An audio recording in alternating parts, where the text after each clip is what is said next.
बोलो जयकारा बोल मेरे श्री गुरु महाराज की जय। सभी गुरुमुख प्रेमियों से सप्रेम जय सच्चिदानंद। भगवान की भक्ति, भगवान का सुमरन,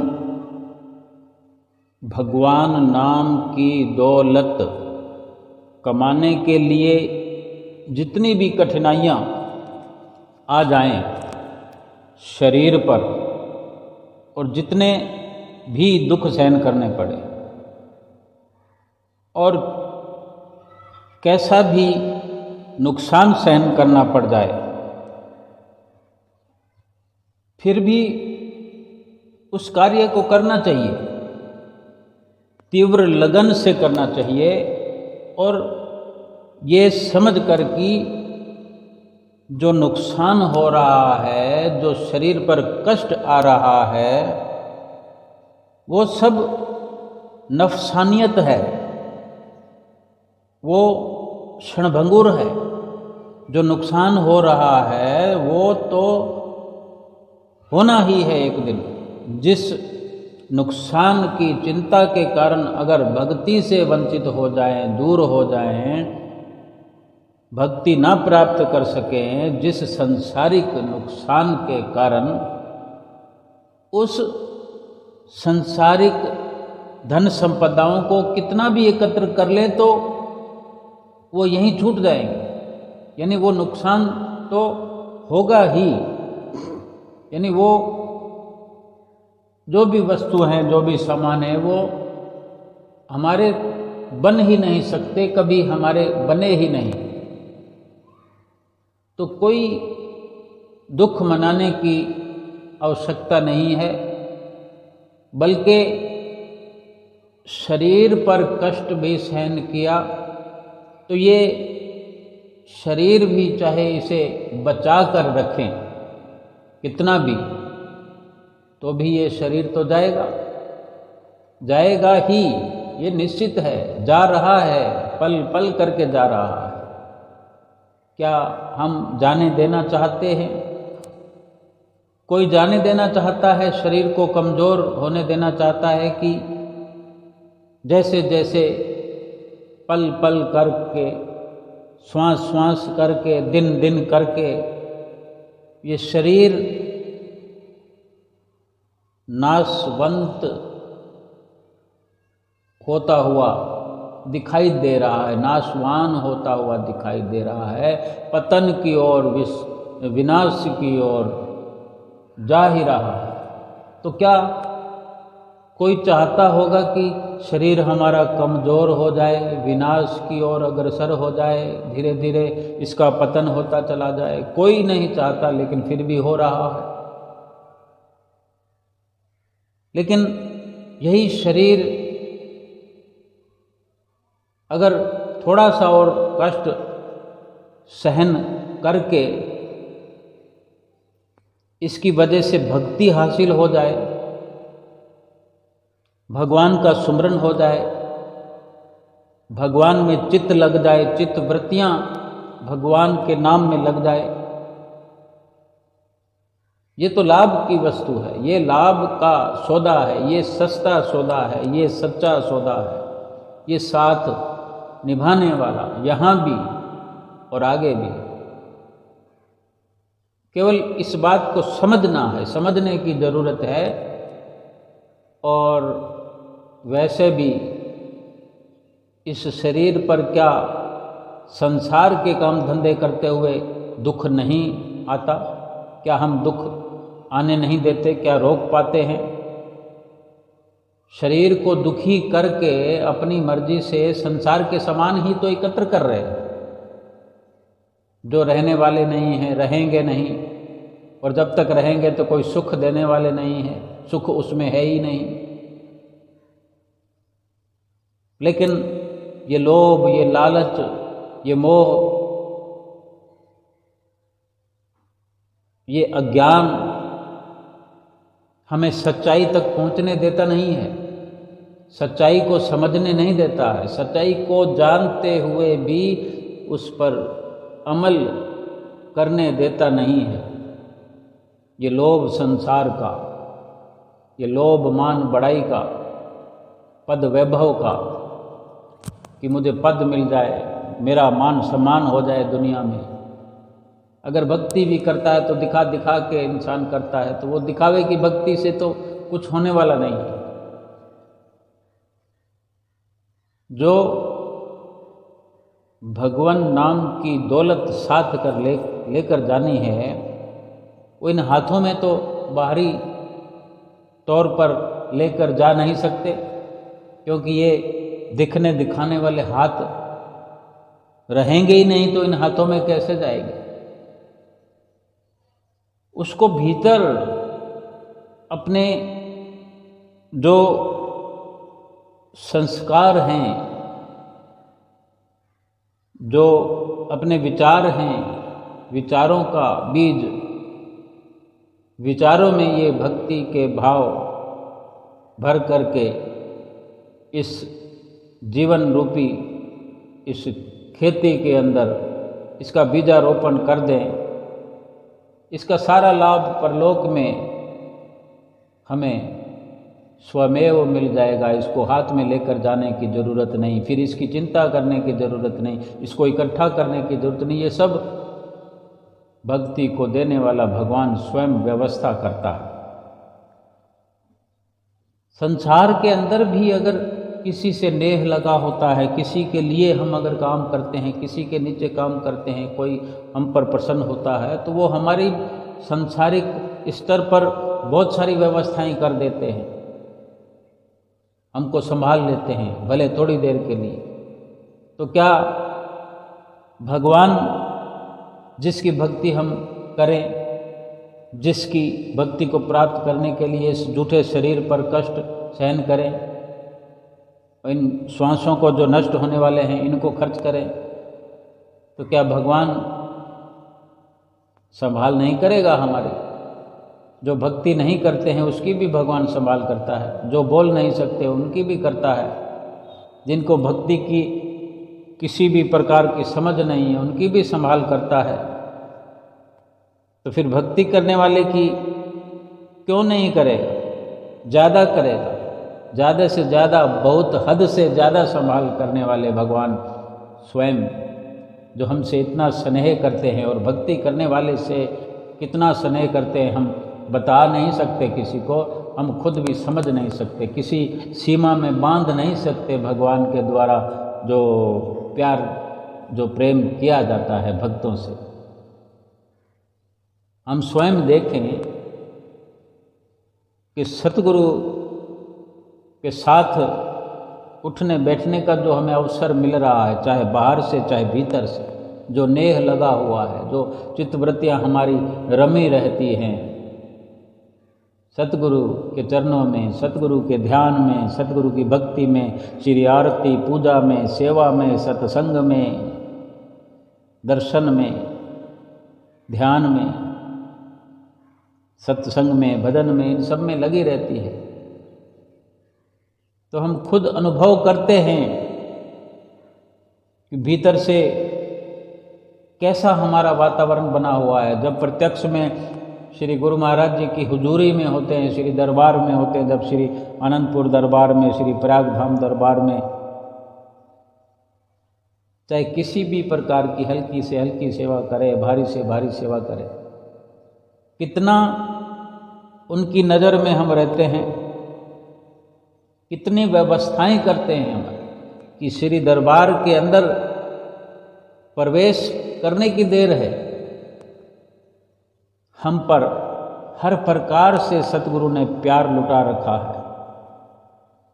कहने को तो ये कहा जाता है कि भगत सेवक गुरमुख अपना सर्वस्व लुटा देते हैं, लेकिन सच्चाई तो ये है कि हमारे पास लुटाने के लिए है ही क्या। जो कुछ भी हम लुटाएंगे, लुटाना चाहते हैं, लुटाने का ख्याल करें, निछावर करने का विचार करें, वो सब तो सतगुरु परमात्मा का ही दिया हुआ है। हमारी कोई मान बढ़ाई नहीं है इसमें कि हमने सतगुरु के चरणों में ये निछावर कर दिया, ये दे दिया, ये उपहार कर दिया, ये भेंटा कर दिया। लेकिन जो सतगुरु रात दिन निस दिन परोपकार करे। बिन स्वार्थ सतगुरु करे निस दिन परोपकार। कोई स्वार्थ भी नहीं है उन्हें, वो परोपकार भी परमार्थ के लिए करे, हमारे भले के लिए करे। क्यों फिर हम दिखा दिखा के भक्ति करने का विचार अपने मन में लाएं? जब सतगुरु से रिश्ता कायम किया है तो सतगुरु की रहमतों को देखने का प्रयास करें, समझने का प्रयास करें। रात और दिन सारी व्यवस्थाएं सतगुरु ने हमारे लिए कर रखी। उस धरती पर प्रवेश करने से लेकर फिर जितने दिनों तक नज़दीकी में उनके साथ में संगत में रह करके फिर जब जाते हैं तो वहाँ से बाहर निकलते हुए तक ही नहीं, घर पहुँचने तक कितनी लीलाओं से सराबोर करते हैं। और जब चित्तवृत्तियाँ फिर उसी प्रकार वहाँ रहते हुए जो जुड़ी हुई होती हैं उनको जुड़ा रहने देते हैं हमेशा हमेशा के लिए, तो जीवन भर सतगुरु की लीलाओं का दर्शन होते रहता है। और उनमें यही सब देखने को मिलता है कि ज़माने भर में कोई हमें चाहने वाला नहीं, कोई प्यार करने वाला नहीं, कोई हमारा मीत नहीं, कोई सगा नहीं, कोई संबंधी नहीं। फिर भी हमारे सतगुरु कभी मना नहीं करते, केवल यही दर्शाते हैं, यही फरमाते हैं, दुनिया में बेशक रहो, काम धंधा करो, सब कुछ करो, वो भी करना है, संसार में रहना है, लेकिन चित्त का संबंध जो है वो भगवान के नाम से, भगवान के चरणों से जोड़ के रखो। वो भी हमारे ही भले के लिए, वो भी हमारा भला चाहते हैं, इसलिए इस प्रकार हमें हर वक्त समझाते हैं, हिदायत करते हैं। हमें हर पल ये सोचना चाहिए कि ये शरीर, ये सामान, ये संसारिक जो भी रचना है, ये सब के सब क्षणभंगुर है। इन्हीं क्षणभंगुर सामानों से, क्षणभंगुर शरीर से, इन्हीं क्षणभंगुर श्वासों से भगवान की भक्ति को प्राप्त कर लिया जाए, शरीर पर कष्ट सहन होगा, संसार के समान निछोवर करने पड़ेंगे, उनका ख्याल चित्त से हटाना पड़ेगा, उनसे दूर होना पड़ेगा, लेकिन उस भजन भक्ति से, इस भक्ति के सौदे से जो आनंद की प्राप्ति होगी वो अमूल्य है। उसको शब्दों में भी आंका नहीं जा सकता कि क्या प्राप्त किया, क्या लाभ हुआ। जिसको हम नुकसान समझ रहे थे, उस नुकसान के बदले लाभ कितना हुआ। कुछ ना कुछ देकर ही कुछ मिलता है। किसी भी दुकान पर चले जाएं, पंसारी की दुकान पर, किराना की दुकान पर, या और जितने भी सामान होते हैं, किसी भी दुकान पर जाएं तो कुछ नोट खर्च करने पड़ते हैं, मुद्रा खर्च करनी पड़ती है। हर वस्तु की कीमत होती है, फिर उसमें भी ठगियां होती हैं। अगर हमें जानकारी नहीं, हमारा अगर बुद्धि कौशल ठीक नहीं है तो रुपए का सौदा हम 2 रुपए में भी खरीद के आ जाते हैं, ठगे जाते हैं। लेकिन ये तो हकीकत है कि कुछ दिया जाता है और कुछ लिया जाता है। और अगर अपने बुद्धि कौशल से, अपनी समझदारी से रुपए का माल रुपए में ले आएं, या 1 रुपये 5 पैसे में, 10 पैसे में ले आएं, तो अक्लमंद की श्रेणी में आते हैं कि कम से कम प्रॉफिट देकर हम दुकानदार से सामान ले आए। या फिर ज़्यादा समझदार हों, वक़्त की नज़ाकत को देखते हुए ऐसी सिचुएशन हम पैदा कर दें, या ऐसी दुकान पर पहुंच जाएं कि रुपए का माल 90 पैसे में भी ले आएं, तो हो सकता है, कोई बड़ी बात नहीं है। लेकिन ये भक्ति की जो दौलत है, ये मुफ्त में मिल रही है। इसको थोड़ा समझने की ज़रूरत है कि जो भी इसके बदले में हम खर्च करते हैं, शरीर को खर्च किया, श्वास खर्च किए, समय खर्च किया, ये तो वैसे ही खत्म हो जाता। हम भक्ति नहीं करें तो क्या शरीर खर्च नहीं होगा, श्वास खर्च नहीं होंगे, समय खर्च नहीं होगा?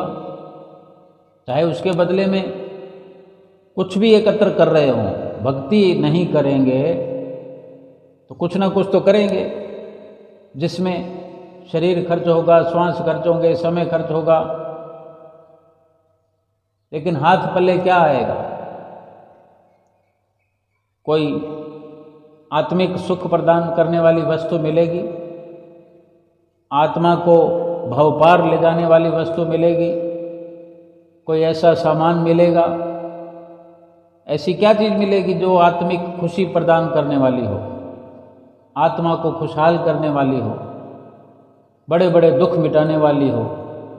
बल्कि जो भी वस्तु हम शरीर खर्च करके, श्वास खर्च करके, समय खर्च करके इकट्ठी करते हैं, वो केवल और केवल दुख देने वाली वस्तुएं इकट्ठी करते हैं। हमारे पास आज जो कुछ भी है सब के सब दुख देने वाले हैं। सुख मिलेगा ये केवल हमने अपनी चित्त वृत्तियों में रमा लिया है, ये हमें लगता है।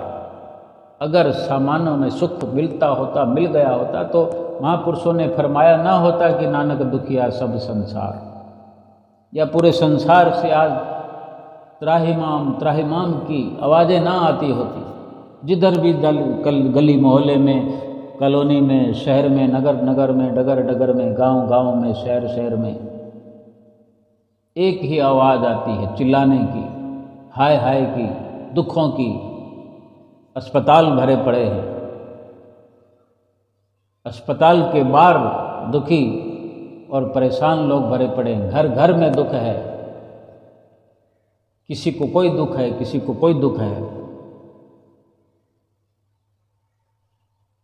तो यही शरीर, यही श्वास, यही समय अगर दुख खरीद कर रहा है, और संत महापुरुषों के अगर चिताने से, समझाने से, उनकी संगत से हमें ऐसा अवसर मिले कि इसी शरीर के खर्च करने से, श्वास खर्च करने से, समय खर्च करने से वो वस्तु मिले जिससे आत्मिक खुशी मिलती हो, आत्मिक धन इकट्ठा करने का अवसर मिलता हो, परलोक संवारने का अवसर मिलता हो। जिसको परलोक संवारने का अवसर मिलता है, परलोक बहुत बड़ी चीज़ है, उसका लोक तो चुंगी में ही संवर जाता है, क्योंकि इस लोक में रहने का अवसर बहुत कम है और परलौकिक जीवन का अधिक महत्व है।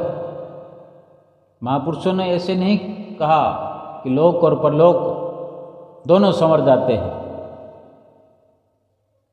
तीसरे लोक की भी अगर बात करते हैं कि त्रिलोकी की संपदा एकत्र करने का अवसर सतगुरु की चरण शरण में जाने से मिलता है।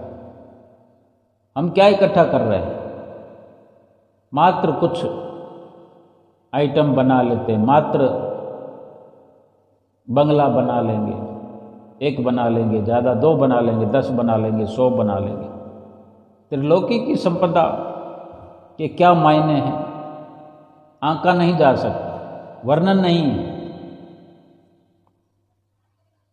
शरीर पर कष्ट सहन कर, जबकि महापुरुषों ने यहाँ इतना फरमाया है कि सिर धड़ की बाजी लगाकर भी अगर प्रभु नाम की दौलत एकत्र कर सके, प्रभु का नाम हृदय के अंदर बसा सकें, अपने प्रभु को अपने हृदय के अंदर देख सकें, अपनी आत्मा का साक्षात्कार कर सकें, ये शरीर इसीलिए ही मिला है कि पूरा शरीर खर्च करके भी ये कार्य करना ही है, करने के लिए ही इस संसार में आए हैं।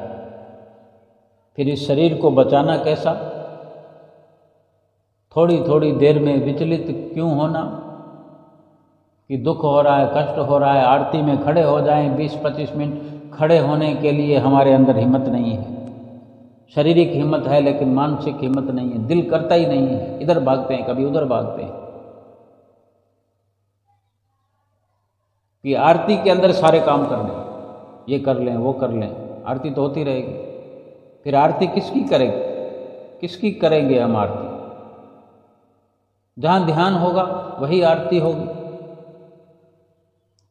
यानी बचने बचाने का जो सिलसिला है वो कब तक चलता रहेगा, क्या क्या बचाते रहेंगे। भक्ति से बचने की कोशिश करें, भक्ति पर लगाना नहीं चाहते कुछ। धन माल खजाना अगर कुछ गिफ्ट उपहार अगर लगाना चाहते हैं, देना चाहते हैं, भेंटा करने चाहते हैं, तो दिखा दिखा के भेंटा करेंगे।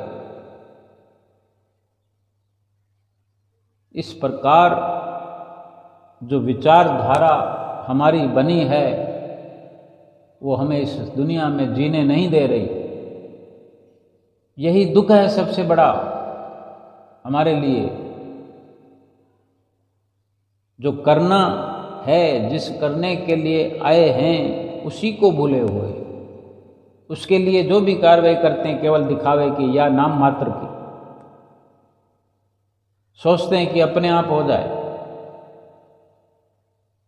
और दिन भर कहते रहेंगे भले ही, हे भगवान दया कर, हे प्रभु दया कर, हे प्रभु लाज रखना।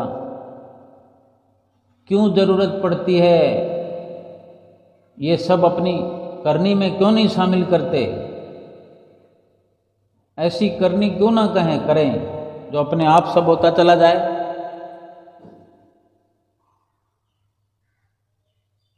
जब तू जग में आया था जग हंसा तुम रोए, ऐसी करनी कर चलो तुम हंसो जग रोए। संतों महापुरुषों के वचन कि हंसते हुए जाएं इस दुनिया से।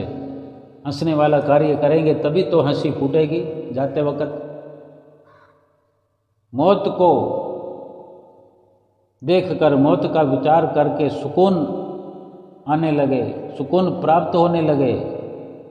क्योंकि मौत ही तो, मृत्यु ही तो अगली मंजिल पर पहुंचाएगी।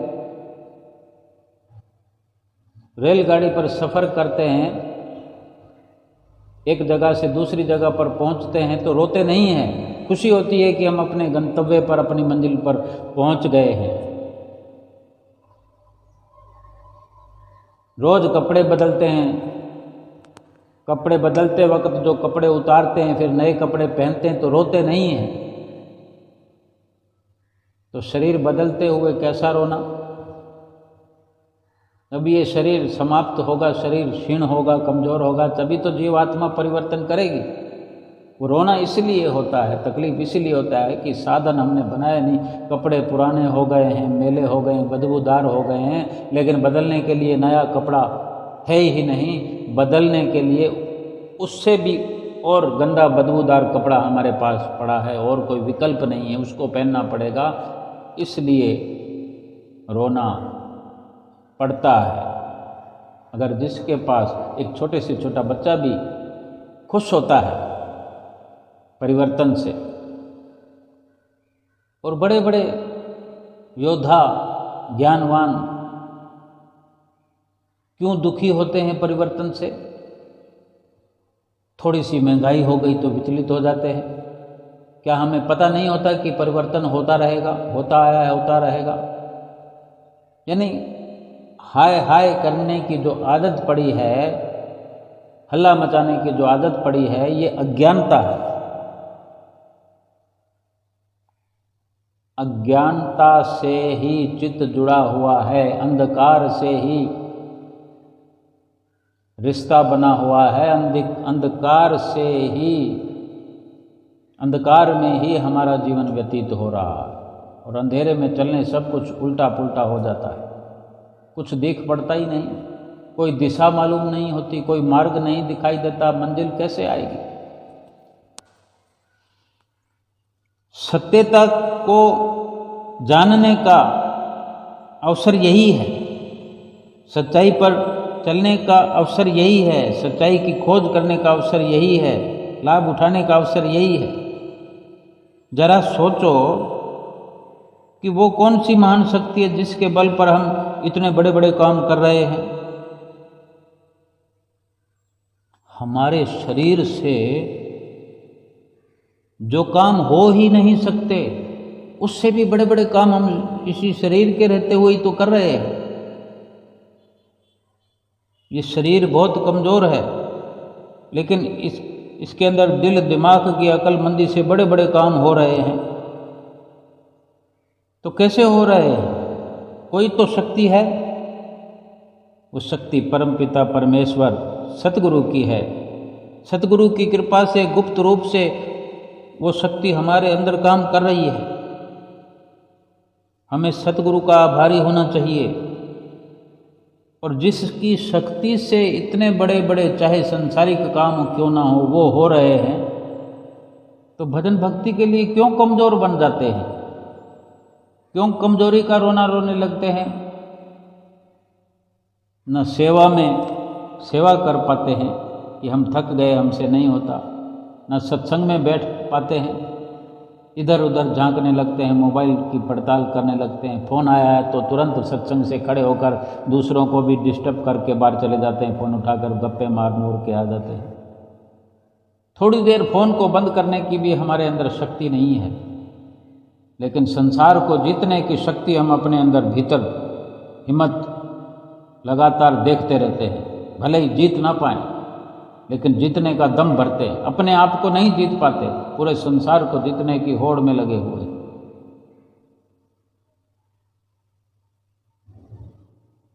सतगुरु का आभारी होना चाहिए, सतगुरु का शुक्राना करना चाहिए। सतगुरु की शरण मिली है, सतगुरु की चरण शरण प्राप्त करके जो बड़े से बड़ा लाभ है वो प्राप्त हम कर सकते हैं, करना चाहिए। शरीर तो क्षीण होता जा रहा है, कमज़ोर होता जा रहा है, दिन भर दिन मिटता चला जा रहा है। श्वास समाप्त हो जा रहे हैं, जाने कितने श्वास खत्म हो गए हैं, अब कितने बाकी पड़े हैं कुछ पता नहीं है। कितना समय पड़ा है कुछ पता नहीं है। कहीं ऐसा ना हो कि फिर इतना पछतावा हो जाए अगर अंतिम श्वास में समझ आई और फिर इतना बड़ा पछतावा लेकर अगर दुनिया से जाना पड़ा, क्या हाथ पल्ले आएगा। संत महापुरुष रात और दिन समझाते हैं, आगाह करते हैं, क्यों नहीं हमें समझ में आता। आज समझ करके, आज होशों हवास में आकर के अपनी भलाई का रास्ता अख्तियार करना चाहिए। सतगुरु की भी प्रसन्नता हासिल होगी, सतगुरु की भी खुशी हासिल होगी। उनका आभारी होना चाहिए जो राह दिखाने वाले हैं, जो लोक परलोक संवारने वाले हैं। उनकी सेवा पूजा अर्चना में हर वक्त लगे रहना चाहिए। संसार के काम धंधे करते हुए, सारे संसार के अंदर रहते हुए, सब कुछ करते हुए अगर भजन भक्ति की कमाई में अपना चित्त लगा कर रखेंगे तो कोई नुकसान की बात नहीं है।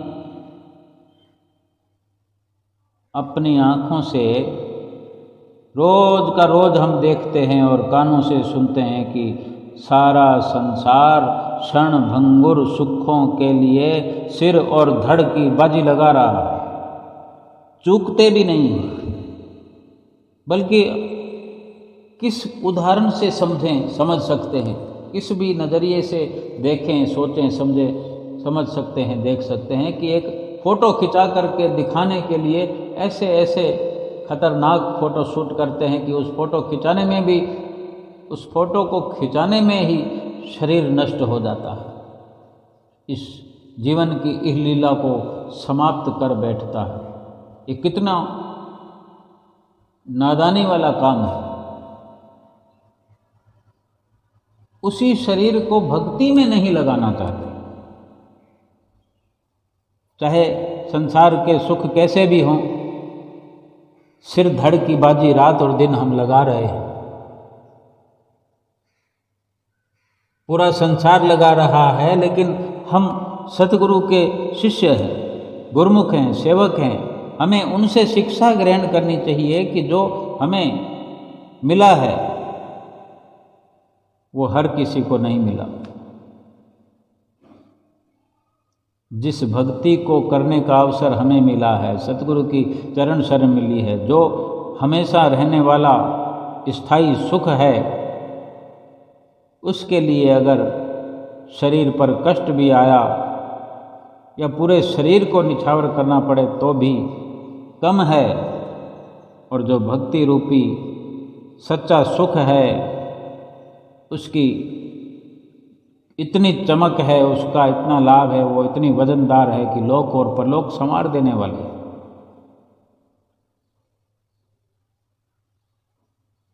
केवल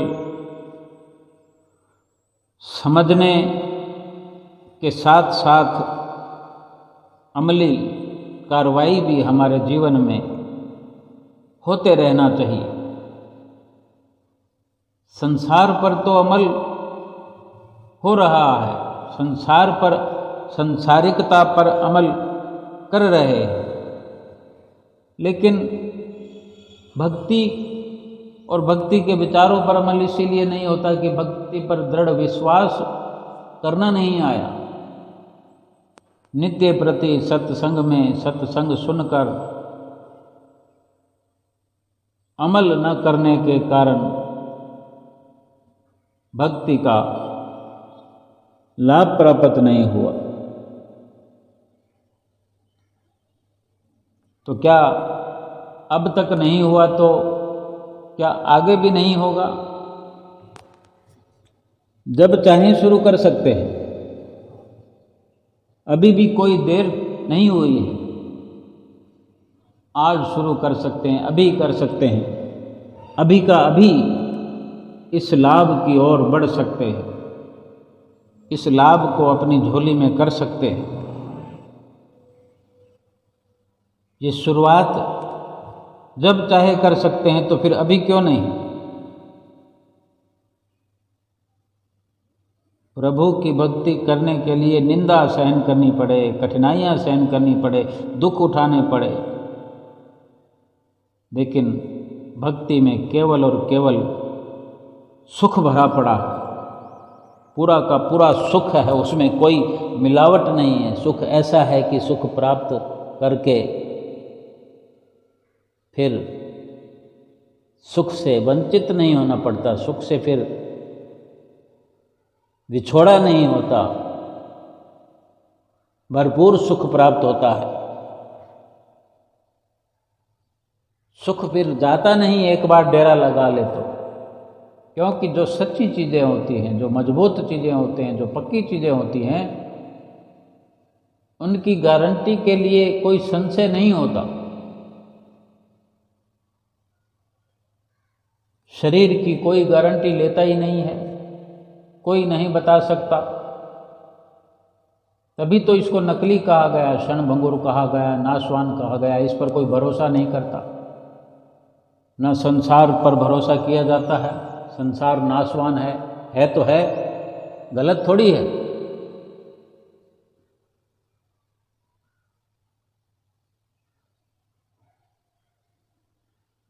झूठी दुनिया में, झूठे संसार में, झूठे रिश्तों में, झूठे रिश्ते नातों में, झूठे समानों में, यही एक भक्ति का धन तो है जो सच्चा है।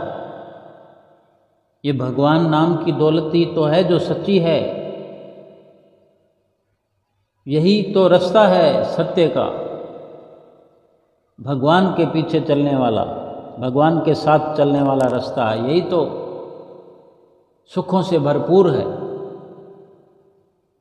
खुशियों से भरपूर है, खुशहाल बनाने वाला है, सुखी बनाने वाला है, अजर अमर बनाने वाला है। जीवात्मा अजर अमर है, लेकिन फिर भी बार बार मरने वाले शरीरों में धारण हो रही है। मरने वाले शरीरों में रहना पड़ता है। वहाँ सुख कैसा होगा? कोई मुर्दे के साथ बैठा होगा या किसी मरते हुए इंसान के साथ कोई रहना चाहता है? किसी मिटते हुए के साथ कोई रहना चाहेगा? या कोई डूबते हुए जहाज में चढ़ना चाहेगा? तो ये शरीर मरने वाला है, नाशवान है। नाशवान शरीरों में बार बार प्रवेश करके क्या आत्मा अजर अमर होकर भी सुखी महसूस करती है, कर सकती है? नहीं। लेकिन ये मनुष्य जीवन जो है, इस उम्मीद पर आत्मा को ले आया है कि इस मनुष्य जीवन में आत्मा का छुटकारा हो जाएगा। तो क्या आत्मा का छुटकारा हो रहा है? क्या हम ऐसे कार्य कर रहे हैं? क्या उस रास्ते पर चल रहे हैं जिस पर चलने से आत्मा का छुटकारा हो जाए इन शरीरों से, अथाह बेअंत शरीरों के अंदर प्रवेश करना हो। अगर हमें किसी ऐसी जगह पर जाना हो जो पीड़ादायक हो, जहाँ जाने से बेशुमार दुख होता हो, तो क्या हमारा दिल करेगा कि हम वहाँ जाएं? जीवात्मा जो कितने ही योनियों में जाती है, तो इतने गर्भ में रहकर जन्म लेना पड़ता है जीवात्मा को शरीरों में, तब क्या शरीर को दुख होता है? दुख तो आत्मा उठाती है, दुखी तो आत्मा ही होती है। आज भी अगर हम दुखी हैं, शरीर को दुख है, तो शरीर और आत्मा का जो जोड़ बना हुआ है, इसी कारण शरीर को दुख होता है। लेकिन असल दुख की भागीदार जीवात्मा है। अगर ऐसा ना हो कि शरीर को ही दुख होता हो, तो जब जीवात्मा शरीर से निकल जाती है और ये मृत काया पड़ी होती है, ये मृत शरीर पड़ा होता है, तब क्यों नहीं ये रोता चिल्लाता? इसको तो जलाने की प्रक्रिया से गुजरना पड़ता है, तो इसकी आवाज़ तो नहीं सुनाई दी कि ये शरीर रो रहा हो, आवाज़ें लगा रहा हो मुझे कि बचाओ बचाओ बचाओ। वो सारा कुछ जीवात्मा के कारण होता है। शरीर जो दुख पाता है या पा रहा है, वो जीवात्मा के कारण ही वो महसूस होता है कि असली जो दुख की भागीदार है वो जीवात्मा है। इसी जीवात्मा को बचाने के लिए प्रयत्न करना जरूरी है। और सबसे बड़ा दुख ही यही है कि एक बार किसी के पास जाएं जहाँ दुख होता हो, या जेल में जाएं वहाँ पर डंडे पड़ते हों, जितना दुख होता है, और फिर बार बार जाना पड़े, तो आत्मा भी तो ये 84 लाख योनियों की जेल भुगत रही है। इतने सारे शरीरों में जा कर के इतने बार गर्भ के अंदर वो दुख उठाने पड़ते हैं। फिर जन्म लेने के बाद भी जितना जीवन होता है जिस योनि का, उसमें क्या वो भी दुख ही है। एक एक दिन के बड़े बड़े विशाल दुख प्राप्त होते हैं। इस मनुष्य जीवन से ही समझ लें, वो हमें याद नहीं है कि हम कब कुत्ते बिल्ले बने थे, गाय भैंस बने थे, हाथी चीते शेर बगेड़े बने थे, मच्छर मक्खी कीट पतंगे बने थे। लेकिन अभी मनुष्य बने हुए हैं, ये तो हमें दिख रहा है। किसी को प्रत्यक्ष को प्रमाण की जरूरत नहीं है। अब अनुभव करें, सुबह से शाम तक कितने सुख मिलते हैं, कौन से सुख पर हमारा टिकाव होता है, कौन सा सुख टिक पाता है, या कौन से सुख पर हम टिक पाते हैं, कौन सा सुख ऐसा है जो स्थिर हो। आज हमें लगा कि आज हम सुखी हो गए हैं, तो कल भी ऐसा ही लगेगा, परसों भी लगेगा, कितने दिन तक लगेगा? बल्कि होता तो यही है कि सुबह सुखी होकर घर से निकलते हैं तो क्या पता कितनी देर में दुखी हो जाते हैं। फिर जब घर वापस आते तो क्या पता कितने दुखों का सामना करते दिन भर, और शाम को आकर फिर सुखी हो पाते हैं कि नहीं। बेशक वो घर है, लेकिन ऐसे दुख होते हैं तो घर में भी पीछा करते हैं। आजकल ये आधुनिक युग है, हमने अपने मोबाइल को अपने जेब में रखा हुआ है, इसमें दुख प्रवेश करते रहते हैं। किसी का फ़ोन आ जाता है, अगर कहीं पर अटैचमेंट है, सुरती फंसा रखी है, तो वो सुरती आज इतनी असरदार है आज के वक्त में। इसी सुरती से बड़े बड़े लाभ भी हो रहे हैं, और इसी सुरती के फंसाने से बड़े बड़े नुकसान भी हो रहे हैं।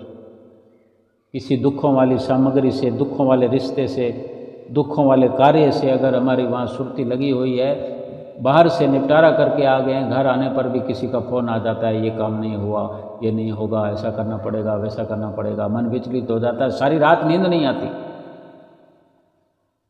कैसी खुशी हो गई फिर ये? क्या यही खुशी होती है? और यही जब अटैचमेंट भगवान की भक्ति में होता है। भगवान सब दुख अपने आप वो स्वयं मिटाते हैं। संसार का दुख जब होता है तो उसको मिटाने के लिए हम इधर उधर अप्रोच लगाते हैं, भाई मुझे तू बचा दे, मुझे तू बचा दे।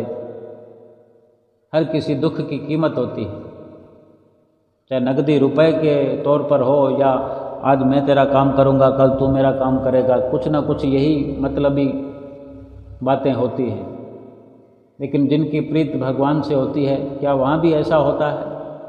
नहीं होता। भगवान से विमल प्रेम करो, भगवान से खास रिश्ता कायम करें, भगवान से भक्ति की प्राप्ति के लिए ही फरियाद करें।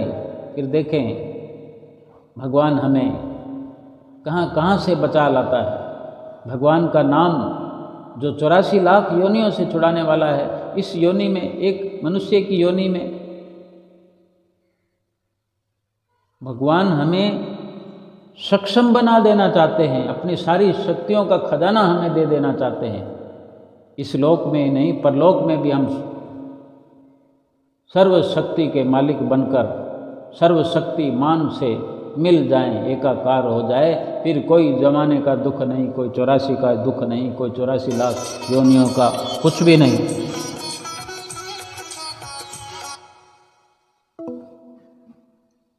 सब कुछ समझते हुए, सब कुछ जानते हुए, पहचानते हुए हमारा जो व्यक्तित्व है, हमारी जो धारणा है, विचारधारा है, भक्तिमय बन जाए, हमारा जीवन भक्तिमय बन जाए, भक्ति से ओत-प्रोत हो जाए, भक्ति हमारे चारों ओर विद्यमान हो जाए। हम भक्ति के बीच में रहकर सुरक्षित भक्ति का घेरा बनाकर भक्ति के अंदर भरपूर हो जाएं और भगवान के प्यारे बन जाएं और भगवान हमारे प्यारे बन जाएं।